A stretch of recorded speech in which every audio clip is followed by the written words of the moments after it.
الله الذي خلق السماوات والأرض وما بينهما في 6 أيام.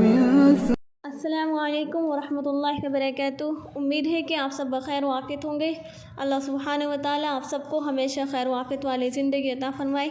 بسم اللہ الرحمن الرحیم. رب اشرح لی صدری ویسر لی امری واحلل عقدۃ من لسانی یفقہوا قولی. رب یسر ولا تعسر وتمم بالخیر وبک نستعین یا فتاح یا فتاح یا فتاح. رب زدنی علما رب زدنی علما رب زدنی فہما. آیت نمبر 11. وَإِذَا قِيلَ لَهُمْ، اور جب کہا جاتا ہے ان کے لیے، لا تفسدوا فی الارض، کہ تم زمین میں فساد نہ کرو. قالوا، تو وہ کہتے ہیں، انما نحن مصلحون، کہ بے شک ہم اصلاح کرنے والے ہیں. اور جب کہا جاتا ہے ان کے لیے کہ نہ تم فساد کرو زمین میں، جب انہیں کہا جاتا ہے زمین میں کفر مت پھیلاؤ، زمین میں افراتفری مت پھیلاؤ، تو کیا کہتے ہیں؟ قالوا انما نحن مصلحون، وہ کہتے ہیں بے شک ہم اصلاح کرنے والے ہیں. اور ہمارے اندر بھی یہ برائی پائی جاتی ہے. ہم کیا کہتے ہیں؟ میں نے تو اس لیے بتایا تھا، میرا مطلب یہ نہیں تھا، میرا مقصد لڑائی ڈالنا نہیں تھا. اچھا، میں نے تو ویسے ہی بتایا دیا. اور چھوٹی چھوٹی باتوں سے پھر لڑائیاں اس قدر آگے بڑھتی ہے کہ ہمیں گمان بھی نہیں ہوتا. اور ہم کہتے ہیں میرا یہ مقصد نہیں تھا لڑائی کروانا، لڑائی ڈلوانا، میرا مقصد نہیں تھا، میرا مقصد تو اصلاح کرنا تھا. اور جب کہا جاتا ہے ان کے لیے کہ تم نہ فساد کرو زمین میں، ادھر کی بات ادھر لگا دینی، اس سے کیا ہوتا ہے؟ فساد پھیلتا ہے. کیا کہتے ہیں وہ؟ ہم تو اصلاح کرنے والے ہیں، اپنی غلطی کو غلطی نہیں سمجھتے. عموماً ایسی بیماریاں ہم میں ہیں. اپنی غلطی کو کب غلطی سمجھتے ہیں؟ میں نے کون سا جان بوجھ کے کیا، میں تو اصلاح کر رہی تھی. تو یہ دھوکے بازی، چال بازی، مکر، سازشیں، یہ کیا کرتی ہیں؟ زمین میں فساد پیدا کرتی ہے. اور جب کہا جاتا ہے تو کہتے ہیں مانتے ہی نہیں اپنی غلطی. اللہ تعالیٰ پھر جواب دے رہے ہیں کہ اللہ تعالیٰ شدت سے جواب دے رہے ہیں. آیت نمبر 12 میں، الا انہم هم المفسدون ولکن لا یشعرون.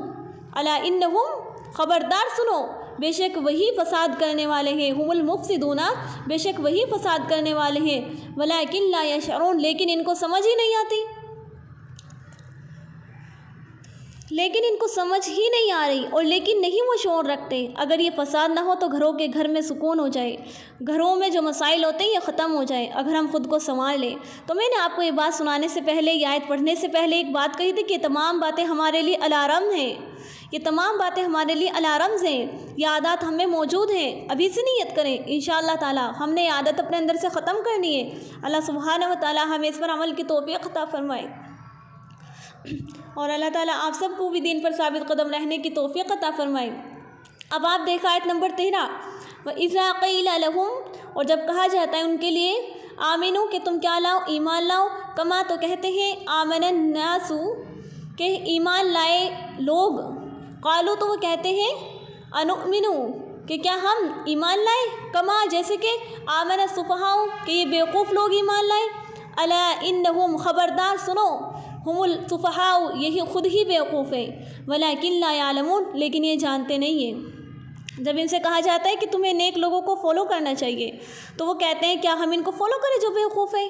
منافقین کے نزدیک جو سچے اہل ایمان تھے وہ بیوقوف تھے، معاذ اللہ.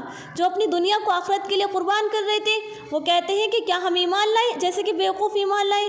ایسا فیشن کریں جیسے بیوقوف لوگ کر رہے ہیں؟ ایسے گھروں میں بیٹھ جائیں، ایسے پردے میں رہیں جیسے لوگ رہتے ہیں؟ سوچنے کی بات ہے نا.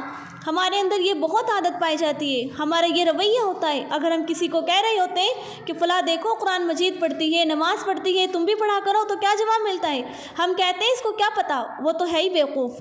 آج کل شادیوں کو دیکھا جائے تو کس قدر فضول رسمیں کی جاتی ہے. جو یہ فضول خرچیاں نہ کرے اس کو بیوقوف سمجھا جاتا ہے. کہا جاتا ہے کہ ان کو کچھ بھی نہیں پتہ. ہمارا کلچر ہی بدل گیا ہے، ہم بدل گئے ہیں. ہم کہتے ہیں کلچر کو اہمیت دیں، اللہ تعالیٰ کو ہم راضی کر ہی لیں گے. یاد رکھیں، اعلیٰ جنت پانے کے لیے نا، جنت میں اعلیٰ درجے پانے کے لیے دنیاوی فائدوں کو قربان کرنا پڑے گا. اور یہی عقلمندی، خوش بختگی کی علامت ہے. اور جن کے پاس علم ہوتا ہے نا، جو علم کا عالمہ کورس بن چکی ہوتی ہیں، وہ خود بھی فیشن پرستی کم نہیں کرتی ہے. شادیوں میں دوپٹہ حجاب نہیں کرتی ہے، گلے میں ڈالتی ہے، ہر طرح کی رسم کرتی ہے. شرم نہیں آتی؟ جب آپ کے پاس علم ہے پھر بھی یہ کام کر رہی ہوتی ہے.